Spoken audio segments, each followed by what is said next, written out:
واه راه البلان مزير الخوت. حبسوا لي داك التقرقيب د المعالق في الواتساب. الركراكي باقي مسمر في الكرسي، والبيانات د الجامعه كيطيحوا علينا بحال قطرات الشتا في المنزله. وليد ما مشى فين، والهضره السوق راه غير تنفخ د القرجوطه. شوفوا، البارح كل شي في المغرب تقلب على كرشو. هذا صيغه اوديو كيقول راه وليد سنا الكونترا د الفراق، والاخر كيحلف بيا المينو باللي سي محمد وهبي بطل كاس العالم د اليونغ بويز في تشيلي راه جاب الفاليزه ودخل مع الورا. الفيسبوك والتويتر رجعوا كلهم مدربين وكلهم عندهم مصادر موثوقه. وهالمغاربه راه الجامعه الملكيه كره القدم طلعت البيان رقم 3 في سيمانه وحده. كل مره كيقولوا يا ناس يا عباد الله مازال ما كاين والو. البيان ده هاد اليوم 27 فبراير 2026 كان قاصح وباين. نحن ننفي الخبار المخربقه، وليد هو المدرب الرسمي ومازال عنده الكونترا. وعلاش هاد الروينه كامله؟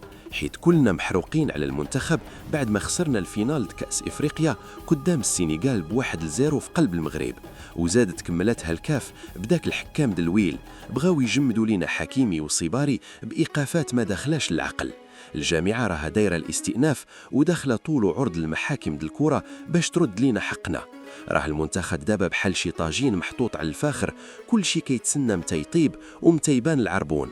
وليد راه دانا للدومي فينال د المونديال وما نسيناش الخير، ولكن الجمهور ملي كيخسر في الفينال كيبغي الراس د المدرب في التبسيل الطاووس.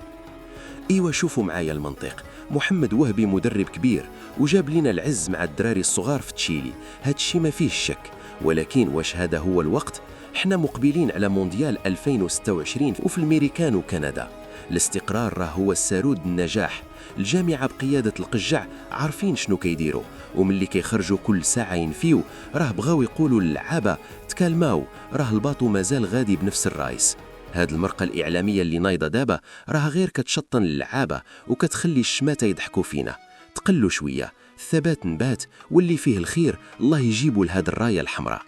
المهم الخوت، الخبار اللي كاينه دابا وليد الركراكي باقي معانا رسميا، اي حاجه اخرى غير سياح في المالح. الجامعه غادي تعلن على اي جديد في الموقع ديالها ملي تكون المساله فيها المعقول. دابا بغيت نسولكم انتوما، واش بان ليكم؟